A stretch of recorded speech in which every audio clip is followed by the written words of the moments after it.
میں چاہتا ہوں کہ بیرسٹر راشد حسین اپنی رسوائی کا تماشا خود اپنی آنکھوں سے دیکھے، الماس نے غمزدہ لہجے میں کہا۔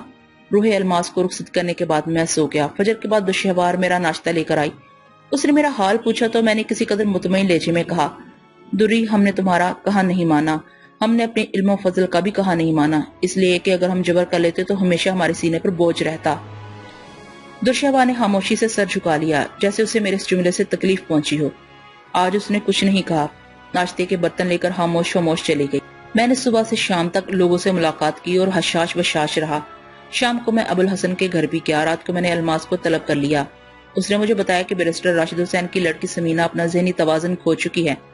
میں نے اسے جلد ہی دوسرے کسی حکم کے بغیر رخصت کر دیا اور رات کو پھر میں اطمینان سے سویا۔ کئی دن گزر گئے۔ رات کو الماس میرے پاس آتی رہی اور سمینہ کا احوال بیان کرتی رہی، لیکن دلچسپ بات کا پتہ تو مجھے اپنے دوست اکبر سے چلا۔ اکبر اس دن کچھ گھبرایا ہوا اور پریشان نظر آ رہا تھا۔ میں نے اس کی وجہ دریافت کی تو اکبر نے افسوسناک لہجے میں کہا، آج میری ان گناہ گار آنکھوں نے جو منظر دیکھا ہے اس نے مجھے پریشان کر دیا۔ سچ ہے، خدا کی لاٹھی بے آواز ہوتی ہے، اس کے یہاں دیر ہے اندھیر نہیں۔ کیا کوئی خاص واقعہ پیش آیا ہے؟ میں نے سرسری طور پر دریافت کیا تو اکبر بولا، شاہد میاں، آج میں نے بیرسٹر راشد حسین کی چھوٹی لڑکی سمینہ کو دیکھا تھا۔ اکبر کی زبانی سمینہ کا نام سن کر میں پوری توجہ سے اس کی بات سننے لگا۔ اکبر نے سلسلہ کلام جاری رکھتے ہوئے کہا، خدا دشمن کو بھی ایسی ذلت اور رسوائی نصیب نہ کرے جیسی آج راشد حسین کی ہوئی ہے۔ ذرا تفصیل سے تو بتاؤ، اصل معاملہ کیا ہے؟ میں نے اکبر کو کریدتے ہوئے پوچھا۔ سمینہ کا ذہنی توازن خراب ہو گیا ہے۔ آج اس پر دیوانگی کا اتنا شدید دورہ پڑا کہ وہ اپنے کپڑے تار تار کر کے سڑک پر نکل آئی۔ ہزاروں آدمیوں نے اسے سڑک پر کھڑے ہو کر واہی تباہی بکتے دیکھا۔ راشد حسین بڑی مشکلوں سے اسے گھر لے جانے میں کامیاب ہو سکے۔ پورے شہر میں بس اسی ایک بات کا چرچا ہو رہا ہے، راشد حسین گھر میں منہ چھپائے اپنی رسوائی پر آنسو بہا رہے ہیں۔ اکبر نے اتنا کہہ کر ایک ٹھنڈی سانس لی، پھر بولا، اسے تمہارے خاندان والوں کے ساتھ جو ظلم کیا تھا اب اس کے آگے آ رہا ہے۔ اکبر کی زبانی ملنے والی اس اطلاع پر مجھے جتنی خوشی ہوئی اس کا اندازہ میرے سوا کوئی اور نہیں لگا سکتا، لیکن میں نے دیدہ دانستہ اپنے چہرے پہ خوشی کا اظہار نہیں ہونے دیا۔ مجھے اکبر کی طبیعت کا بخوبی علم تھا۔ اگر اسے معلوم ہو جاتا کہ راشد حسین پر یہ افتاد میری وجہ سے پڑی ہے تو یقیناً میرے سربر ہو کر یہی کہتا کہ میں اپنا عتاب واپس لے لوں۔ میں خاموش ہی رہا۔ خدا کسی دشمن کی بھی نوجوان لڑکی کو اس طرح سرے بازار رسوا نہ کرے۔ اکبر نے سمینہ کے سلسلے میں اپنی ہمدردی کا اظہار کیا تو میں چپ نہ رہ سکا۔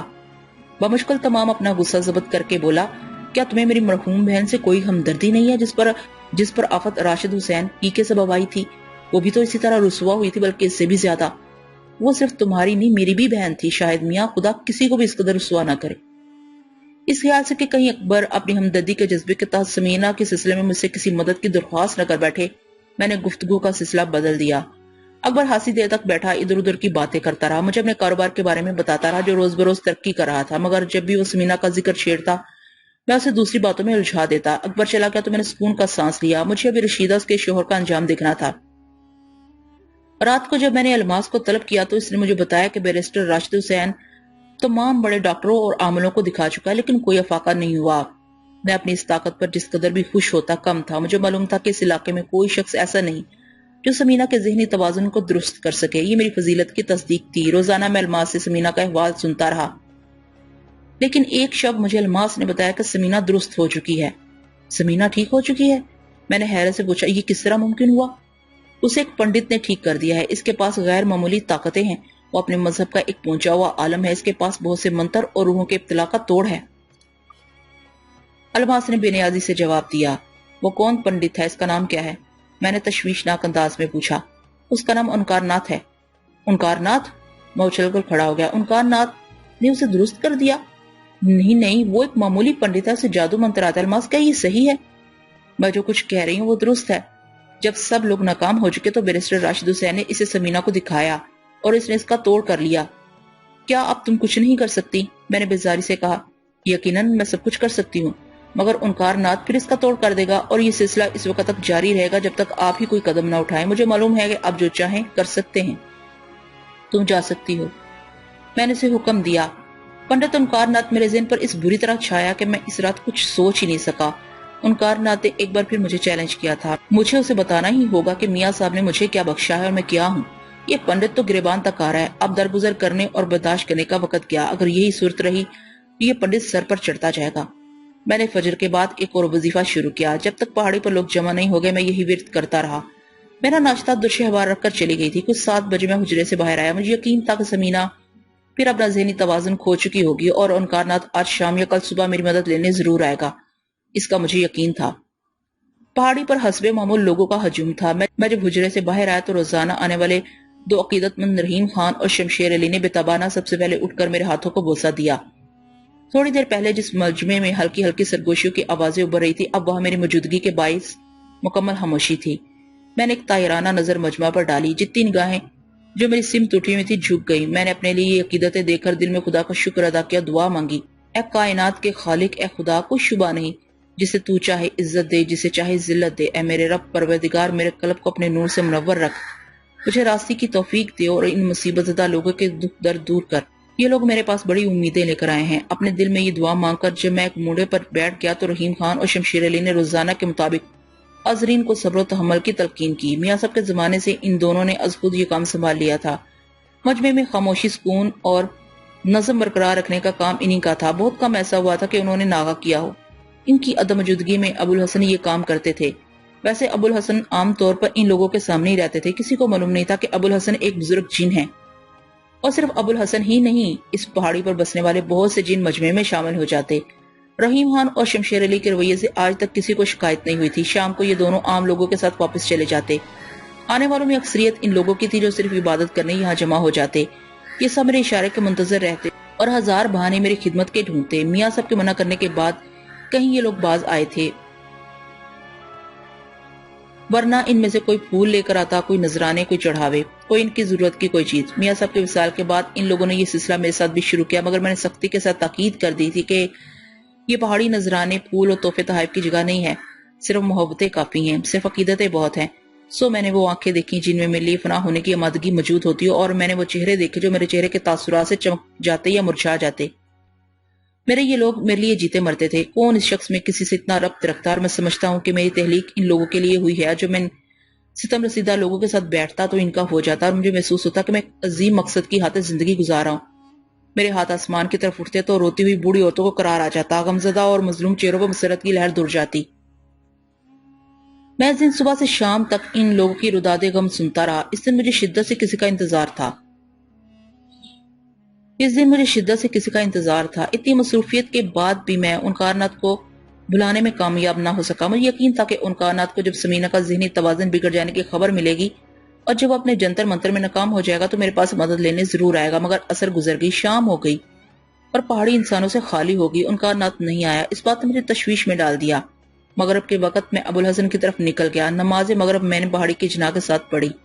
وہ حسب معمول میرے قریب جمع ہو گئے, لیکن اس دن میں نے ان سے کوئی بات نہیں کی. میں سیدھا ابو الحسن کے گھر گیا اور ایک پلنگ پر دراز ہو گیا. درشہوار میری یہ حالت دیکھ کر دوڑی دوڑی میرے پاس آئی. اب کی طبیعت تو ٹھیک ہے, اس نے محبتوں کے ساتھ پوچھا. ہاں دوری طبیعت ٹھیک ہے, لیکن بس ذرا جی نہیں لگ رہا ہے. میں نے بے دلی سے جواب دیا. کیا بات ہے, آپ نے دوپہر کا کھانا بھی نہیں کھایا؟ وہ میرے سر کے قریب کھڑی ہوگی. آپ مجھے بھی نہیں بتائیں گے؟ اس کا جملہ نہ جانے کیوں مجھے اچھا لگا. ایسے جملے یقیناً میرے لیے فرحت کا باعث ہوتے تھے. میں نے اسے معنی خیز نظروں سے دیکھا. میرے سے انہماک پر اس کی پلکیں جھک گئی. میں نے اس کا نرم و نازک ہاتھ اپنے ہاتھ میں لے لیا. دوری بازو کا جی چاہتا ہے کہ اپنے نفس کی تمام تر سازشوں سے تمہیں آگاہ کر دوں. میں سوچتا ہوں کہ کاش میں کام آدمی ہوتا. غالباً اس فضیلت کا متحمل نہیں ہو پا رہا ہوں. میاں صاحب نے جس سے مجھے نواز دیا ہے, میرے اندر کوئی کھوٹ ضرور ہے. نہیں, آپ ان دنوں الجھنوں میں گرفتار ہیں. ایسے آزمائشی لمحے ضرور آتے ہیں. آپ مجھے سب کچھ بتا دیا کیجئے. کسی کو بتانا ضروری ہوتا ہے. آپ ایک جلیل القدر بزرگ ہیں. آپ کے اندر کوئی کھوٹ نہیں. کھوٹ تو باہر کی دنیا میں ہے. وہی شیطانی قوتیں نیک لوگوں کو پریشان کرتی رہتی ہیں. درشہوار نے میرے ہاتھوں کو بوسہ دیتے ہوئے کہا. دوری تمہاری قربت میں گداز اور تمہاری گفتگو میں شیرنی ہے. مجھے ایک ایسے شخص کی ضرورت شدت سے محسوس ہوتی ہے جو میرے اندر کے فشار پر مجھے ٹوک سکے. یہ سبھی لوگ میری عزت کرتے ہیں. مجھے ان لوگوں میں اپنے قد کی طوالت سے اکثر بڑی الجھن ہوتی ہے. میں تنہائی محسوس کرنے لگتا ہوں. تم دوری مجھے چھوٹے میاں صاحب نہ سمجھا کرو. اکبر میرا دوست تھا, مگر وہ بھی عملاً مجھ سے بچھڑ گیا. اس کے انداز میں بھی میری قدر و منزلت آ گئی. تم بھی وہی کرتی ہو. اس عزت و تکریم, آداب اور حفظ مراتب سے میرا دم گھٹنے لگتا ہے. میں نے درشہوار سے جذباتی لہجے میں کہا. دوری, کم سے کم میں تم سے اس برتاؤ کا طالب نہیں ہوں. میں نے محسوس کیا کہ درشہوار کا چہرہ میری اس جذباتی گفتگو سے سرخ ہو گیا ہے. اس کے ہاتھ میں ایک جنبش ہوئی اور میں نے تمام حسرتوں کے ساتھ اس کی آنکھوں میں دیکھا. وہاں مجھے وہاں مجھے ایک سمندر نظر آیا. میں نے اس کی جھلملاتی آنکھوں میں صرف اپنا چہرہ دیکھا. میرے لیے یہ لذت بالکل نہیں تھی. مجھ پر ایک عجیب سا کیف طاری تھا. دوری کی اس کیفیت میں بات ہی کچھ اور تھی. پھر اچانک مجھے نہ جانے کیا خیال آیا. میں نے دشہوار کا ہاتھ چھوڑ دیا اور طلسمی فضا کے سحر کو ختم کرنے کے لیے میں نے دشہوار سے قہوہ طلب کیا.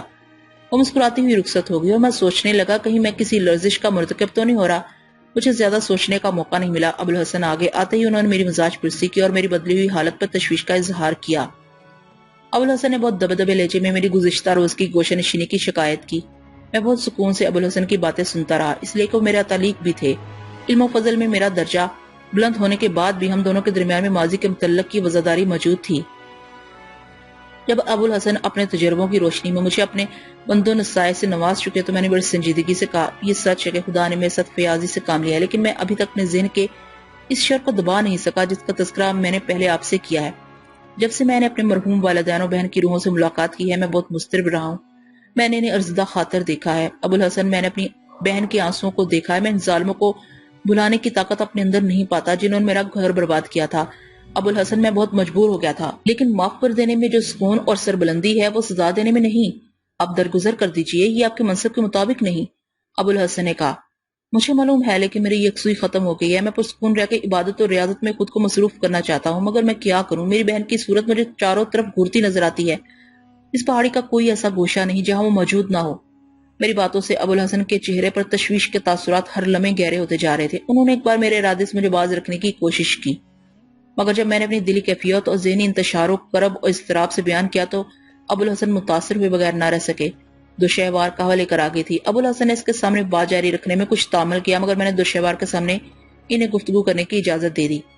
آپ بزرگ ہیں، آپ کا مرتبہ اور بلند ہو. ابوالحسن نے نیاز مندی سے کہا، میری ایک درخواست ہے، ظالموں کو کیفر کردار تک پہنچانے کی خدمت میرے سپرد کیجیے. میں وہی کروں گا جو آپ چاہتے ہیں. نہیں ابوالحسن، میں نے باعجلت تمام کہا، میں اس معاملے میں کسی کو درمیان میں نہیں ڈالنا چاہتا، خود نمٹنا چاہتا ہوں. عشاء کا وقت ہو چلا تھا. میں نماز کے بعد وہاں سے چلا آیا. دشہوار مجھے دروازے تک چھوڑنے آئی تھی. چلتے وقت اس سے میری کوئی بات نہیں ہوئی. حجرے میں آ کر میں نے طوطوں کے بجے میں پانی ڈالا اور ایک وظیفے میں مصروف ہو گیا. عبادت سے مجھے سکون ملا. پھر مجھے خیال آیا کہ الماس کو طلب کرنا چاہیے. میں نے کوئلے دہکائے اور خوشبو سے تمام حجرے کو معطر کر دیا. الماس کی روح جلد ہی میری طلبی پر حاضر ہو گئی اور میں نے اس سے سمینہ کی حالت کے متعلق دریافت کیا. اے نیک بزرگ، سمینہ کی حالت آپ کے صبح کے عمل کے بعد بہت نگفتہ با ہے. آپ کے موکلوں نے سمینہ کی ذہنی حالت کو دوبارہ ابتر کر دیا ہے. وہ اپنا ذہنی توازن کھو بیٹھی ہے. لیکن کیا؟ میں نے الماس کو خاموش ہوتے دیکھا تو متجب ہو کر پوچھا، الماس، تم نے اپنا جملہ نامکمل کیوں چھوڑ دیا؟ میں آپ کو یہ بتانا چاہتی تھی کہ انکار نات پھر سمینہ کو درست کرنے میں مصروف ہے. سمینہ کو ہوش میں لانے کے لیے اس وقت بھی وہ اپنے جنتر منتر آزما رہا ہے. کوئی عجب نہیں کہ وہ پھر کامیاب ہو جائے. کیا مطلب؟ میں نے حفقی سے کہا، الماس، یہ تم کیا کہہ رہی ہو؟ کیا تم یہ باور کرانا چاہتی ہو کہ انکار نات اس علاقے میں میری رسوائیوں کے در پہ ہے؟ کیا اسے میری توہین کی جرت ہو گئی ہے؟ کیا اس کا انداز میرے ضمن میں بہت ہی جارحانہ ہے؟ اے عالی مقام بزرگ، الماس نے سر جھکا کر جواب دیا، وہ اپنے دل میں آپ کے لیے کینہ رکھتا ہے اور اس علاقے میں اپنی برتری کا خواہاں ہے. اس کے اندر نفرتیں بیٹھ گئی ہیں. وہ آپ کے غیر معمولی واقعات سن کر اپنے حواس کھو بیٹھا ہے. میں اس کے حواس ٹھکانے لگا دوں گا. بخدا میں اسے جہنم واصل کر دوں گا. الماس، اسے سمجھاؤ کہ میرے آڑے نہ آئے. میں جذبات کی رو میں بہہ چلا تھا لیکن فوراً ہی خود پر قابو پا لیا اور الماس سے بولا، اے روح الماس، اے نیک سیرت دشیزہ، تمہیں جانے کی اجازت ہے، مگر مجھے ان دنوں شاید تمہاری ضرورت زیادہ پڑے. میں آپ کے حکم کی تابع ہوں. روح الماس نے عاجزی سے جواب دیا. وہ ایک لمحے میں دھوئے میں تحلیل ہو گئی اور طوطوں نے شور کرنا شروع کر دیا. میں اس وقت بہت مشتعل تھا. طوطوں کی چیخو پکار مجھے بہت بری لگی. میں نے انہیں جھڑک دیا، نامرادو، خاموش ہو جاؤ. ان میں سے ایک طوطے نے مجھ سے کہا، کشف میاں صاحب، کشف میاں صاحب، اور ٹوٹے پھوٹے لہجے میں وہ ایک وظیفے کی رٹ لگانے لگا. ٹھیک ہے ٹھیک ہے، میں اسے مخاطب کر کے کہا، مجھے یاد آ گیا، میں بھی دیکھتا ہوں کہ ان کا نت کیسی جرتیں کر رہا ہے. طوطے نے اس وقت مجھے ایک ایسا عمل یاد دلایا تھا جو میاں صاحب نے بطور خاص مجھے مویت کیا تھا. میں نے طوطے کی طرف تحسین امیز نظروں سے دیکھا اور جلد ہی اپنا عمل شروع کر دیا.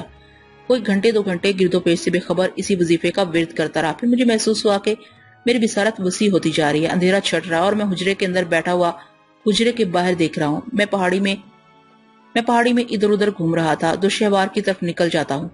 میں نے دیکھا وہ اسی پلنگ پر دراز ہے جس پر میں شام کو بیٹھا تھا. اس کے چہرے پر مرکوتی حسن ہے. اس کی زلفیں رخساروں پر جھول رہی ہیں. میں دشہوار کو دیکھتا ہوا پہاڑی سے نیچے اتر گیا اور جب میں نے یہ ارادہ کیا کہ میں بیرسٹر راشد حسین کے مکان میں داخل ہو کر سمینہ کی حالت دیکھوں تو لمحوں میں وہ منظر بدل کر میرے سامنے آ گیا جسے دیکھنے کے لیے میں نے یہ مشکل ترین وظیفہ پڑھا تھا. میری آنکھیں اس کمرے میں پہنچ گئی جہاں سمینہ ایک آرام کرسی پر رسیوں سے جکڑی بیٹھی اپنے سر کو دیوانگی کی حالت میں ادھر ادھر جھٹک رہی تھی۔ سمینا کے قریب ہی بیرسٹر راشد حسین حیران و پریشان کھڑا ہوا تھا۔ اس کی آنکھیں سوجی ہوئی تھی، چہرے پر ہوائیاں اڑ رہی تھی اور رکت زرد ہو رہی تھی۔ سمینا کے عین سامنے پنڈت اومکار ناتھ ننگے فرش پر آلتی پالتی مارے بیٹھا تھا۔ اس کا سیدھا ہاتھ سندلی دانوں کی مالا پر تیز تیز چل رہا تھا اور اومکار ناتھ اور سمینا کے درمیان مٹی کے کونڈے نما برتن میں لبان سلگ رہا تھا۔ میں بڑی توجہ سے اس منظر کو دیکھتا رہا۔ اومکار ناتھ کے چہرے کی رنگت سیاہ پڑتی جا رہی تھی، وہ کسی خطرناک منتر کی جاپ میں منحکم تھا۔ مجھے یہ سب بہت دلچسپ لگا۔ میں نے اپنی بصارت کو وہیں ٹھہرے رہنے دیا۔ منتر کا جاپ پورا کر کے اومکار ناتھ نے مالا کو گردن میں ڈالا اور لبان کے ایک ٹکڑے کو مٹی کے برتن میں پھینکا، پھر دھوئیں کو چیرتا ہوا آگے بڑھا اور سمینا کے سامنے جا کر کھڑا ہو گیا، جس نے اپنا سر چھڑکنا بند کر دیا تھا اور حیرت بھری نگاہوں سے اومکار ناتھ کو تک رہی تھی، جیسے اس پر سکتہ طاری ہو گیا ہو۔ لڑکی، اومکار ناتھ کی لرزہ پیدا کر دینے والی آواز کمرے کے سکوت کو چیرتی ہوئی ابھری۔ میں تجھے حکم دیتا ہوں کہ اپنے من کو گندی باتوں سے پاک کر کے ہوش میں آ جا۔ سمینا بدستور بت بنی بیٹھی آنکھیں پھاڑے اومکار ناتھ کو دیکھتی رہی تو وہ دوبارہ گرج کر بولا، لڑکی اپنے من کی کالک دور کر، دور کر، دور کر، میری آگیا کا پالن کر۔ اومکار ناتھ اپنے الفاظ کو بار بار دہرا رہا تھا۔ اس کے چہرے کی خباثت بڑھتی جا رہی تھی۔ بیرسٹر راشد حسین گنگ سا کھڑا سا کچھ دیکھ رہا تھا۔ اچانک کمرے میں ایسا شور بلند ہوا جیسے کوئی کربناک حالت میں چیخ رہا ہو۔ چیخوں کی یہ آوازیں تیزی سے ابھرتی تھیں اور پھر مدھم ہو جاتی تھیں۔ لبان کی آگ، اومکار ناتھ کے منتر کی آواز اور چیخوں نے اس منظر کو بہت پرہیبت بنا دیا تھا۔ سمینا نے دوبارہ پاگلوں کی طرح سر کو زور زور سے جھٹکنا شروع کر دیا تھا۔ اب اومکار ناتھ کی حالت غیر ہو گئی۔ بیرسٹر راشد حسین جو اب تک ششدر کھڑا ہوا یہ منظر دیکھ رہا تھا، مردہ آواز میں بولا، پنڈت جی یہ کیسی آوازیں تھیں؟ میرے منتر کے بیر جادو کا توڑ کر رہے تھے۔ پنڈت اومکار ناتھ نے غصے کی حالت میں جواب دیا۔ تو کیا ہوا؟ بیرسٹر نے بڑی امیدوں کے ساتھ پوچھا۔ خاموش رہو اور دیکھتے رہو، پنڈت نے بیرسٹر کو جھڑک دیا۔ بیرسٹر راشد حسین کو جیسے سانپ سونگھ گیا۔ وہ ایک طرح بالکل خاموش کھڑا رہا۔ جب تک میں موجود ہوں راشد حسین، تمہیں چنتا کرنے کی ضرورت نہیں۔ کوئی چھوٹا موٹا منتر ہوتا تو میں کب کا ٹھیک کر دیتا، مگر اب کی اس پاپی نے کچھ محنت سے کام لیا ہے۔ میں جانتا ہوں وہ کون ہے، لیکن بیرسٹر میں نے ہار مانا نہیں سیکھا۔ لڑکی کو ہوش میں لانے کے لیے کوئی اور اپائے کرنا ہوگا، اومکار ناتھ نے پورے عزم کے ساتھ کہا۔ اومکار ناتھ کی مایوسی دیکھ کر میرے ہونٹوں پر بے اختیار ایک تلخ مسکراہٹ ابھری۔ میں نے لاپرواہی سے اسے دیکھا اور اپنی بصارت کو وہاں سے واپس لے آیا۔ وہ سارا منظر چشم الزن میں میری آنکھوں سے اوجھل ہو گیا۔ میں نے اس وحشت انگیز دید کے بعد اطمینان کی سانس لی اور حجرے کی چھت کی طرف دیکھا۔ اس کے بعد میں دیر تک جاگتا رہا اور سوچتا رہا، پتہ نہیں میری آنکھ کب لگی۔ دوسری صبح میں کسی قدر دیر سے اٹھا، لیکن اتنی دیر سے بھی نہیں کہ نماز قضا ہو جائے۔ دوشہوار ناشتہ لے آئی۔ وہ عموماً صبح مجھ سے کم باتیں کیا کرتی تھی، تاہم آج اس کے انداز سے یہاں تھا کہ وہ حجرے میں کچھ دیر ٹھہرنا چاہتی ہے۔ میں نے مسکرا کر اس سے کہا، بیٹھ جاؤ، کیسی ہو؟